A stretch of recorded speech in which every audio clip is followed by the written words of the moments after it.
জননীং শারদাং দেবীং রামকৃষ্ণং জগদ্গুরুং পাদপদ্মে তৈষিত্বা প্রণমামি মুহুর্মুহুর। নমস্কার। আজ নিবেদিতার ভারত দর্শনের 295তম পর্ব তিল তিল করে এগিয়ে চলেছে 300-র দিকে। ভাবতে পারিনি নিবেদিতার ভারত দর্শন, আমাদের ভারত দর্শন তথা মানব জাতির ভারত দর্শন আমাদেরকে 300টি পর্বের কাছে পৌঁছে দিচ্ছে। এটি কোনো একটি মানুষকে সামনে রেখে, কোনো একটি জাতিকে সামনে রেখে, কোনো একটি জীবনকে সামনে রেখে নয়, একটি আদর্শকে সামনে রেখে, একটি ঐতিহ্যকে সামনে রেখে, সর্বোপরি ভারতবর্ষের মতো একটি সনাতন আদর্শের ইতিহাসকে বিশ্বের মানব জাতির সামনে চিরসুপ্রতিষ্ঠিত করে রাখার এক দৃঢ় অঙ্গীকার নিবেদিতার ভারত দর্শনের মাধ্যমেই আপনাদের কাছে পৌঁছে যাচ্ছে। এক পরম সৌভাগ্য আমার, আমি তার সাক্ষী, আপনারা তার সাক্ষী, পানারাম চ্যানেল তার সাক্ষী। ভারতবর্ষে অনেক মহাপুরুষ জন্মগ্রহণ করেছেন, তাদের ইতিহাস, তাদের জীবন কথা নিয়ে অনেক ইউটিউবে ছোট ছোট ব্লগ, বক্তৃতা আমরা শুনি। আমার মনে হয় নিবেদিতার ভারত দর্শনে আমি যে 2টি পর্ব বারাণসী সম্পর্কে আলোচনা করে আজ 3য় আলোচনাতে আপনাদের সামনে হাজির করছি, সবগুলোকে মেলালে আপনারা নিজেদেরকে গর্ব অনুভবের জায়গায় পৌঁছাতে পারবেন যে আপনি সত্যিকারের একজন ভারতীয়, ভারতবর্ষের সনাতন আদর্শের আপনি এক সঙ্গী, চিরসঙ্গী। নিবেদিতার ভারত দর্শনের 295তম পর্ব আজ আপনাদের দুয়ারে সকাল 6টায় হাজির হয়েছে আমি, গোপেন্দ্র চৌধুরী। আজকের বিষয় নিবেদিতার বারাণসী দর্শনের 3য় পর্ব। আমরা এর আগের দিনে আকবরের ইসলামীয় চিন্তার মাঝে সুউচ্চ মিনারগুলিকে নিয়ে দাঁড়িয়ে থাকা ইসলাম ধর্মকে যেভাবে নিবেদিতার দৃষ্টিতে ধরা দিয়েছে, সেগুলোর সান্নিধ্যে আপনাদেরকে আনতে পেরেছিলাম। অনেকে অনেক প্রশ্ন করেছেন। বর্তমান পরিস্থিতিতে নিবেদিতার ভারত দর্শনে ইসলামকে যেভাবে তিনি আমাদের সামনে তুলে ধরেছেন, শ্রীরামকৃষ্ণদেবের যতমত তত পথের এক নতুন দিশা খুঁজে পাওয়ার চেষ্টা করেছেন। কিন্তু বর্তমান পরিস্থিতিতে ভারতবর্ষে, নিবেদিতা ভারতবর্ষে আসার অন্তত 50 বছর পরে দেশটা স্বাধীন হয়েছিল। এই স্বাধীন দেশে আমরা ইসলাম ধর্মীয় মানুষদের জন্য পৃথক দেশ তৈরি করে দিয়েছি, পাকিস্তান। পরবর্তীকালে আরও একটি দেশ ইসলাম ধর্মাবলম্বীদের জন্য বাংলাদেশ। কিন্তু এই সনাতন ভারতবর্ষ, সেখানে সকলের সমান অধিকারটা রয়েই গেছে। কাউকে অচ্যুত করা হয়নি, কাউকে পরিত্যাগ করা হয়নি, কাউকে অশ্রদ্ধাও করা হয়নি। কিন্তু যারা এই দেশে বর্তমানে রয়ে গেছেন, ভারতবর্ষের সংখ্যালঘুদের প্রতি যে শ্রদ্ধা, সংখ্যালঘুদের প্রতি যে দায়বদ্ধতা দেখিয়ে নিজেরা নিঃশব্দে নীরবে সমস্ত সুখকে তাদের মাধ্যমে ভোগ করার চেষ্টা করেছে, কিন্তু যাদের জন্য সনাতন ভারতবর্ষের মানুষেরা নিজেরা সহনশীল হয়েছে, তাদের প্রতি যাদের জন্য সহনশীল, তারা কতখানি এই সহনশীলদের প্রতি কর্তব্যপরায়ণ, সেটা আজকে একটু জিজ্ঞাসার চিহ্নের মধ্যে ফেলে দিয়েছে। তাই সকলের প্রতি সমান চিন্তায়, সমান ভাবনায় নিবেদিতা যেমন শ্রী শ্রী মা শারদা দেবীর কাছে জানতে চেয়েছিলেন, একদিন 1904 খ্রিস্টাব্দে তাকে একটি ইসলামীয় সংস্থা একটি ধর্মীয় আলোচনার মধ্যে ইনভাইট করা হয় এশিয়াতে ইসলাম এই বিষয়ে বক্তব্য রাখার জন্য। মায়ের কাছে সরাসরি গিয়ে জিজ্ঞাসা করে, মা আমি কি যাব এই আলোচনায় অংশগ্রহণ করতে? মা বলেছিলেন, নিশ্চয়ই যাবে মা। শ্রীরামকৃষ্ণদেব উদার ভাবনা নিয়ে পৃথিবীতে আবির্ভূত হয়েছিলেন। বিবেকানন্দ সেই বার্তায় বিশ্বের মানুষের কাছে পৌঁছে দিয়েছে, তোমাকে তো যেতেই হবে সেই কাজে। তাই ভারতবর্ষ সবার জন্যে, কিন্তু যাদের জন্য তাদের কর্তব্যের মধ্যেও এই সকলের ভারতবর্ষকে সম্প্রীতির আলোয় সমৃদ্ধ করা, নিজের মৌলিকতার মাধ্যমে মৌলবোধকে জাগ্রত করা যেন উদ্দেশ্য না হয়। বারাণসীর মতো পূর্ণ পবিত্র শহরের বর্ণনায় আপনাদের তৃতীয় দিনে যখন দরজায় কড়া নাড়ছি, তখন আমার মনের মধ্যেও এই প্রশ্নটা আসছিল, তাই আপনাদের মধ্যেও সেটা আমি শেয়ার করতে ভুললাম না। গঙ্গার তীরে নিবেদিতা ঘুরেছেন আমার মতোই। আমি বারবার গেছি, ওই তীর্থের সূর্য উদয় দেখেছি। অপর পারে রামনগরের জমিদারির সুউচ্চ পরিবারের ঐতিহ্য বহনকারী থামওয়ালা বাড়ির রাজপ্রাসাদের চূড়াগুলো দেখেছি। যেমনভাবে নিবেদিতা এপারে ঔরঙ্গজেব আকবরের সুউচ্চ মিনারগুলোকে দাঁড়িয়ে থাকতে দেখে ইসলাম ধর্মের স্বরূপটাকে চেনার চেষ্টা করেছেন। আমিও গঙ্গার ধারে ঘুরতে ঘুরতে সেই রকমভাবে সনাতন ভারতীয় সংস্কৃতির ঐতিহ্যের এক পীঠভূমি, সেখানে কুলুকুলু শব্দে উত্তরমুখী গঙ্গার আমি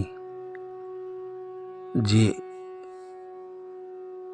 ঐতিহ্যের, সংস্কৃতির এবং গঙ্গোত্রী থেকে বয়ে আসা সাগরমুখী গঙ্গার রূপকে দেখছিলাম। নিঃশব্দে নীরবে মৃতদেহ থেকে আরম্ভ করে নোংরা আবর্জনাকে বয়ে নিয়ে চলেছেন, অথচ লোকের স্নানে পবিত্র করার পরাকাষ্ঠা রূপে নিঃশব্দে নীরবে বয়ে চলেছেন এমা গঙ্গা। তার তীরে যে সত্য উদ্ঘাটিত হয় নিবেদিতার ভাষায়, পিছনের রাস্তা দিয়ে হাঁটলে আমরা এই ভারতবর্ষের মানব জাতির মহামিলনের তীর্থস্থানটাকে খুঁজে পাব। গঙ্গার তীরে যে সত্য উদ্ঘাটিত হয়, পিছনের রাস্তা দিয়ে হাঁটলে অথবা সামগ্রিকভাবে শহরটাকে দেখলে সেই সত্য আরও স্পষ্ট হয়ে ওঠে। রঞ্জিত সিং কোনো আলাদা প্রাসাদ তৈরি করেননি, কিন্তু বিশ্বেশ্বর মন্দির শীর্ষটি সোনা দিয়ে মুড়ে অমৃতসরের স্বর্ণ মন্দিরের সঙ্গে তার অবিচ্ছেদ্য সম্পর্ককে তৈরি করে রেখে গেছেন।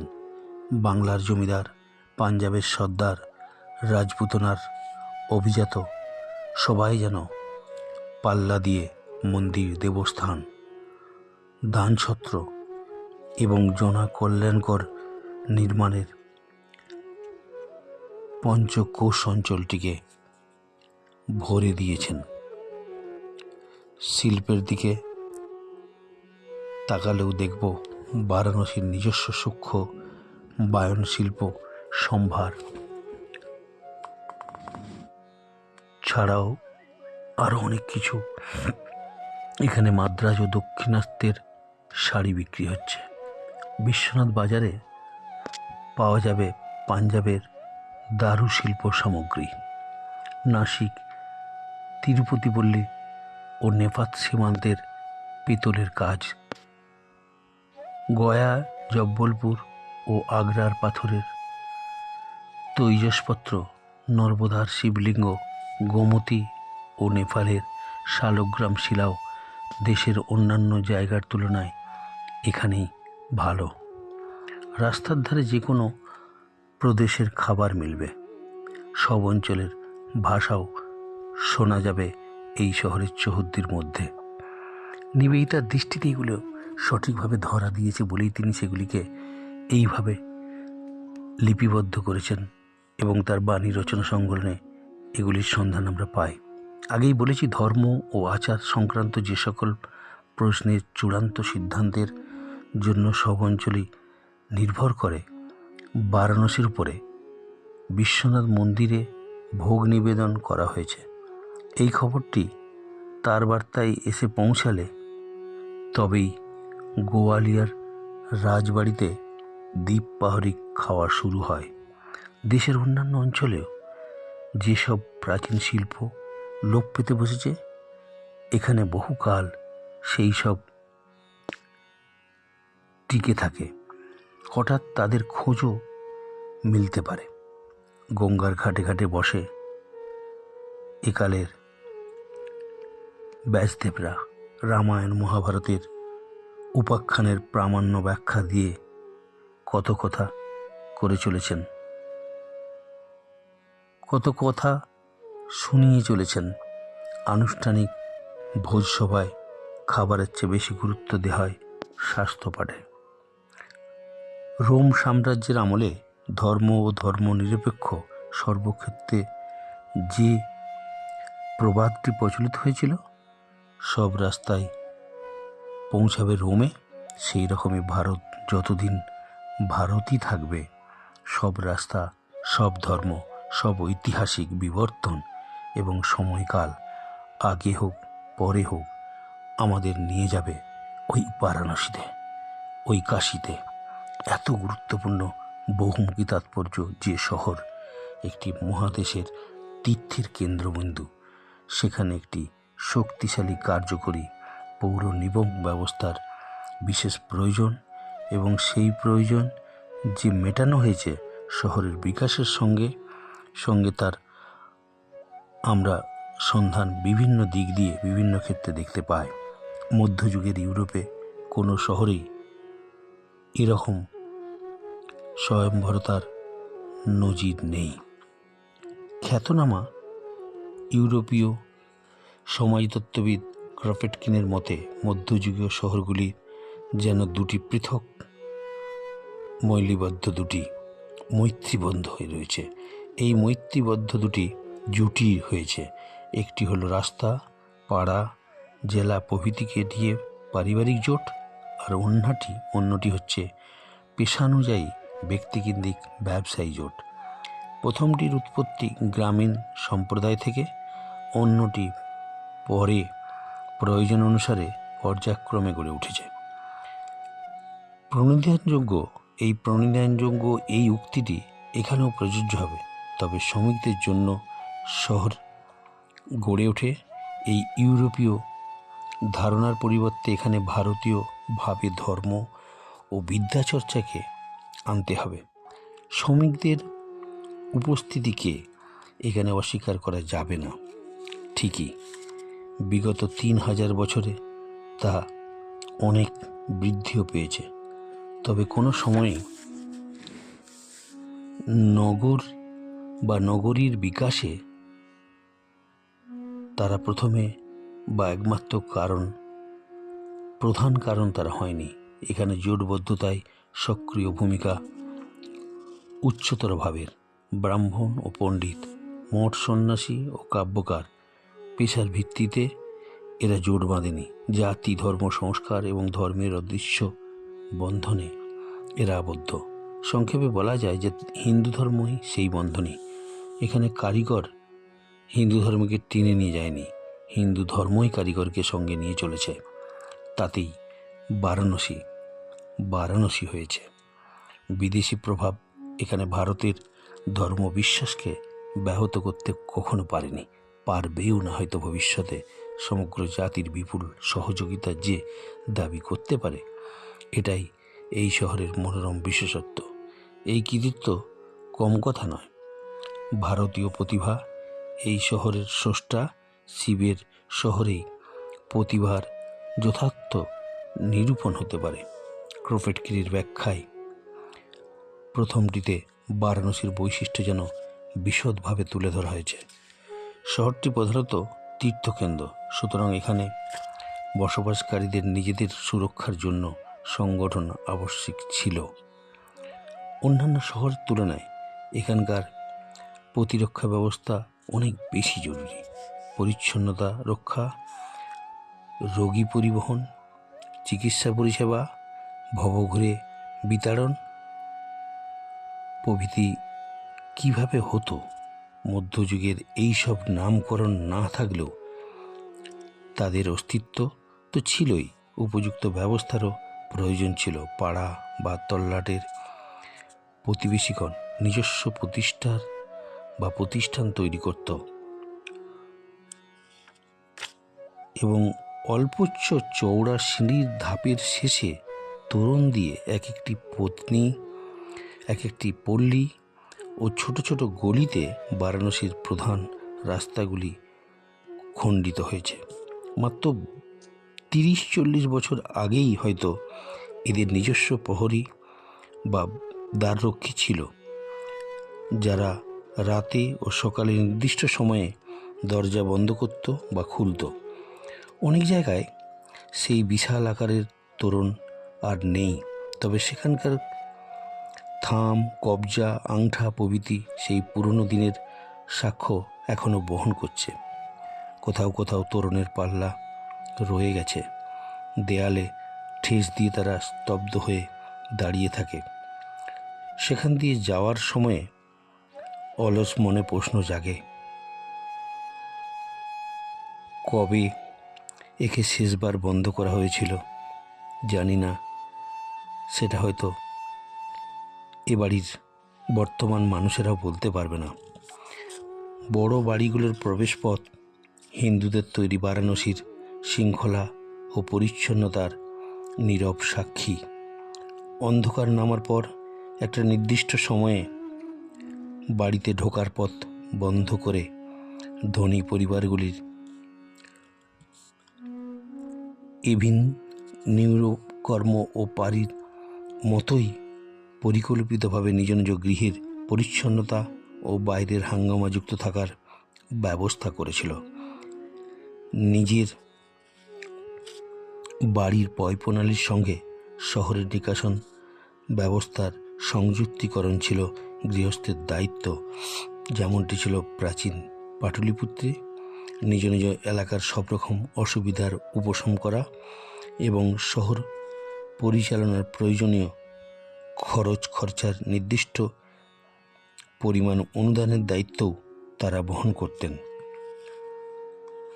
যেসব পাড়া বা মহল্লার অস্তিত্ব এখনও আছে, প্রধানত বাজার অঞ্চলে যদি যাওয়া যায়, নিজস্ব প্রহরী তাদের দ্বার রক্ষা করছে, সেগুলি দেখলে মধ্যযুগীয় মানসিকতায় পৌরশাসন এবং কঠোর অথচ শান্তিপূর্ণ নিরাপত্তা ব্যবস্থার তাৎপর্য পুরোপুরি বোঝা যাবে। কারণ এখানে এই দরজার প্রবেশপথে কালভৈরব বা স্বর্গীয় কোতোয়ালের মন্দির। প্রতি রাতে তিনি লাঠি হাতে কুকুর নিয়ে শিবের শহরময় ঘুরে বেড়ান। প্রহরী ও দ্বাররক্ষীদের উপাস্য দেবতা তিনি। পবিত্র শহরে যারা ঢুকতে চায়, তাদের মধ্যে কাকে অনুমতি দেবেন বা কাকে দেবেন না, তা সম্পূর্ণভাবে ওই কাল ভৈরবের ইচ্ছার দ্বারাই নিয়ন্ত্রিত হয়। প্রত্যেক পাহারাদার নিজেকে এই স্বর্গীয় নগররক্ষীর তল্পিবাহক বা পার্থিব প্রতিনিধি মনে করতেন। মধ্যযুগের বারাণসীর পৌর শাসনের সম্পূর্ণ ইতিহাস দেখা আছে কালভৈরব বা শিবের দৈত্যবল অনুচরের উপাসনায়। মনে হয় অন্য জায়গার তুলনায় এখানে আধুনিকতার অনুপ্রবেশ অনেকটা পরে হয়েছিল, তবে তা হয়েছিল এবং সব জায়গার মতোই এখানেও সমস্যা বাড়িয়ে তুলেছিল। দীর্ঘদিনের সঞ্চিত অভিজ্ঞতায় যেসব সমাধান সূত্র ব্যবহৃত হচ্ছিল সেগুলি বরবাদ করে দিয়েছিল। পাড়া তল্লাট প্রভৃতি বর্ষ বা বহু স্থানীয় দায়িত্বের যে রশিগুলো একসঙ্গে পাকিয়ে নিয়ে নিরাপত্তার যে শক্ত দড়িটি এতদিন বারাণসীর রক্ষাকর্তা ছিল তা এখন উঠিয়ে দেয়া হলো। সম্মিলিত জনগোষ্ঠীর বোধটি এতে ধাক্কা খেল, কারণ কেন্দ্রীয় শক্তির বল প্রয়োগের কাছে বারবার তার অসহায়তার এবং অসহায় প্রকৃত যে ধরে রাখা সম্ভব নয় সেটা প্রমাণিত হলো। এইভাবেই পৌর শাসনের এলাকাভিত্তিক এখতিয়ার, স্বায়ত্তশাসন, যোগাযোগের ফলে সব বর্জিত হলো। এই সময়েই ভারতের সব অঞ্চলের সঙ্গে বারাণসীর রেল যোগাযোগ ফলে এতদিন পর্যন্ত সারা বছর পায়ে হেঁটে বা নৌকা যোগে যারা আসতো, এখন প্রতিদিন সেরকম বিশাল সংখ্যক অসুস্থ, অভুক্ত, অক্ষম মানুষ এখানে এসে ভিড় জমাতে থাকলো। এইভাবেই আধুনিক বারাণসীর অজস্র প্রয়োজন দেখা দিল, যেগুলি অতীত প্রজন্মের বুদ্ধিমত্তা, স্বভাবগত মমত্ব এবং মৃতব্যয়ী পৌরশাসনের ধারণার বাইরে ছিল। মুমূর্ষুরা এখনও এখানে মরতে আসে। আসাটা অত্যন্ত সহজসাধ্য হওয়ায় এটাকে সবাই নিজেদের দেশীয় চিন্তার এক সত্যিকারের মুক্তির পথ বলে ভাবতে শুরু করতে পারত তৎকালীন বিধবারা, রুগ্ন, অসুস্থ, মৃত্যু পথযাত্রী মানুষেরা। আসলে রুগ্ন, নিঃস্ব, ক্ষুধার্তরাও এখানে এসে খাটে বা পথের ধারে পড়ে থেকে যন্ত্রণা ভোগ করে হিন্দুদের সমবেদনা ও সৌজন্যবোধের সঙ্গে তা যেন একেবারেই খাপ খায় না, তবু করে চলেছে। বিশ্বনাথের রাজ্যে আশ্রয় জুটবে এই আশা নিয়ে হত দরিদ্র শ্রমজীবীরাও এখানে চলে আসে।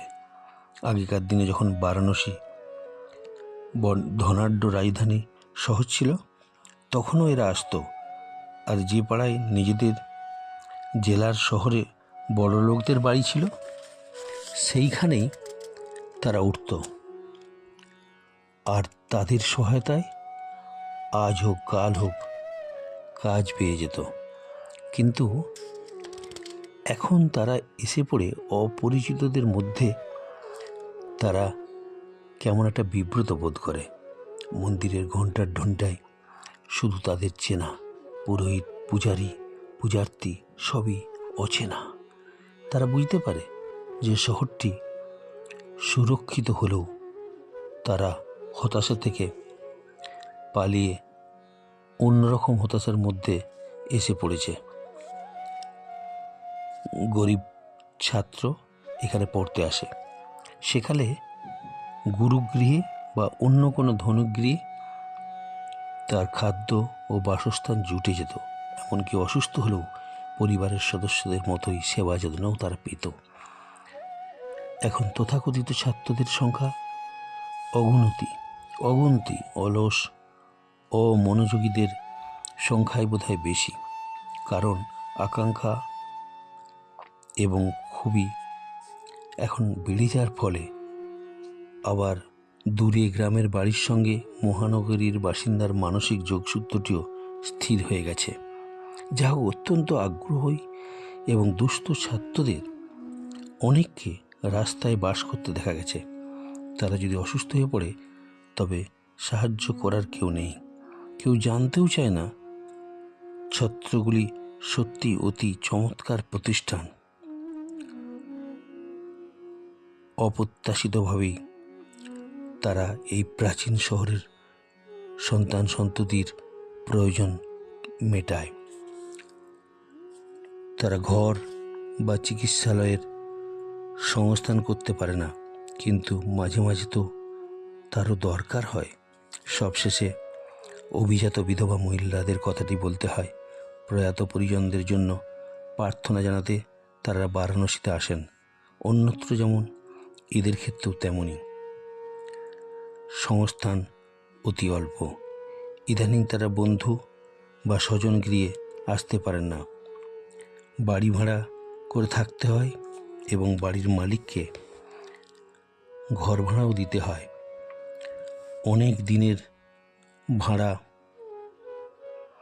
বাকি পড়লে সযত্নে লালিত মহিলা হওয়া সত্ত্বেও বাড়ির মালিক যদি তাকে বের করে দেয়, তাকে খুব বেশি দোষ দেওয়া যায় না। তাকে হয়তো নিজের ভরণ পোষণের জন্য এই ব্যবস্থা নিতে হয়। কিন্তু এর থেকেও বেশি বিপজ্জনক হলো পুলিশ সর্বপ্রকার অসহায় মানুষের ক্ষেত্রে যা ঘটে। কিছুটা পুলিশের ভয়েই বাড়ির মালিক মৃত্যু পথযাত্রী কবরদহীন বিধবাকে বের করে দেয়। না হলে হয়তো পড়ে থাকতো রাস্তায়, হয়তো তাকেই মহিলার সর্বস্ব চুরি করার অপরাধে আদালতে তোলা হবে। সুতরাং এই মুহূর্তে মধ্যযুগের সর্বশ্রেষ্ঠ শহরটি আধুনিকতার পায়ের তলায় লুটোচ্ছে। 4000 বা তার চেয়েও বেশি সময় ধরে ক্রমবর্ধমান শহরটির কি স্মৃতির অতলে তলিয়ে যাবে, অথবা নতুন কোনো শক্তি যা এখনো সমগ্র জাতির মধ্যে প্রেরণা সঞ্চার করেছে, সেই শক্তিতে এই শহরকে তার পুরনো আদর্শে পুনর্জীবিত করা কি যাবে? হে ভারতের জাতীয় জীবনের পুত্রকন্যাগণ, পিতৃপুরুষের সৃষ্টি করা প্রাচীন শহরগুলির জন্য তোমাদের মন কি করতে চাইছে? তোমরা কি ভাবতে শুরু করেছো? নিবেদিতার এই ধারণা বা এই শব্দগুলির মধ্যেই বলে দেয়, নিবেদিতা এই বারাণসী শহরকে আমাদের দৃষ্টিকোণ থেকে কিভাবে আমাদের কাছেই ফিরিয়ে দিয়েছেন, আমাদের কর্তব্যবোধকে ফিরিয়ে দিয়েছেন, আমাদের আদর্শকে ধরে রাখতে গেলে আমাদের করণীয় কি।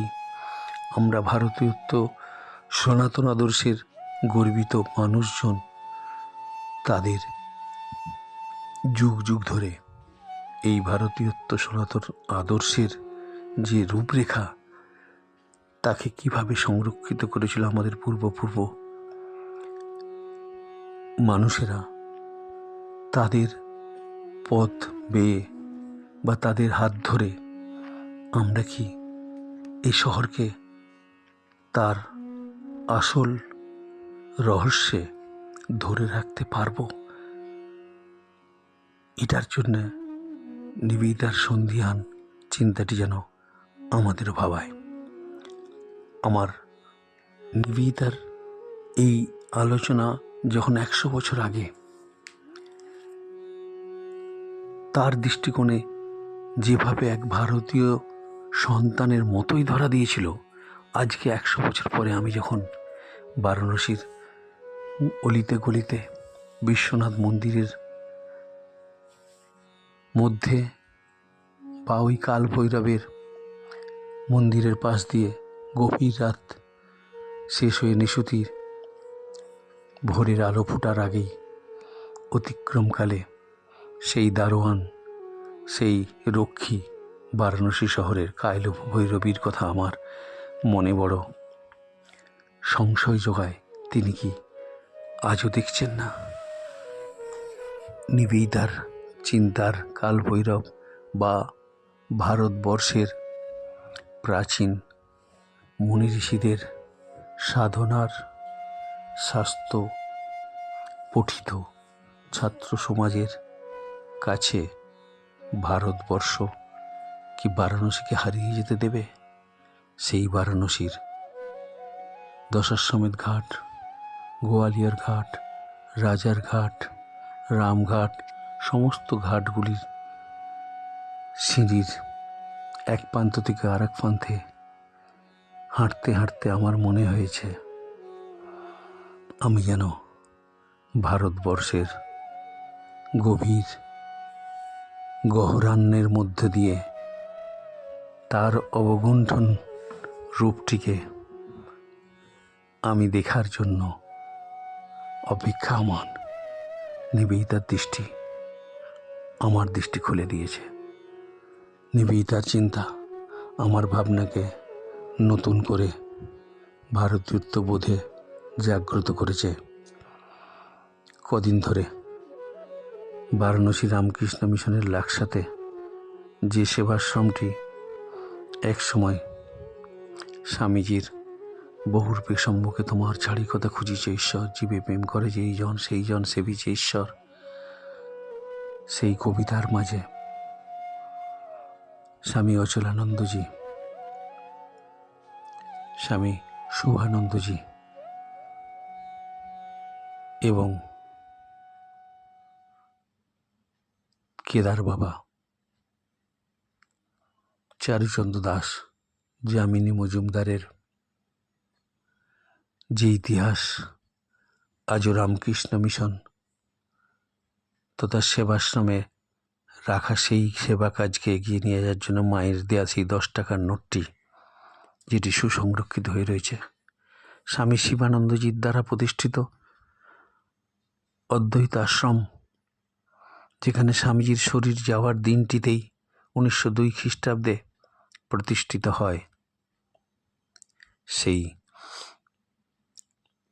দিনেতেই স্বামীজির মৃত্যু সংবাদ প্রয়াণ শিবানন্দজিকে বিচলিত করলেও তারপরে ওই মন্দিরেই স্বামীজির মূর্তি প্রতিষ্ঠিত তথা ছবিকে রেখে, পরিব্রাজক জীবনের ছবিটি রেখে শ্রীরামকৃষ্ণদেবের মূর্তির সাথে আরও পরবর্তীকালে 1912 খ্রিস্টাব্দে শ্রী শ্রী মা সারদা দেবী নভেম্বর মাসে ওই অঞ্চলে গিয়ে পৌঁছালে বাগবাজারের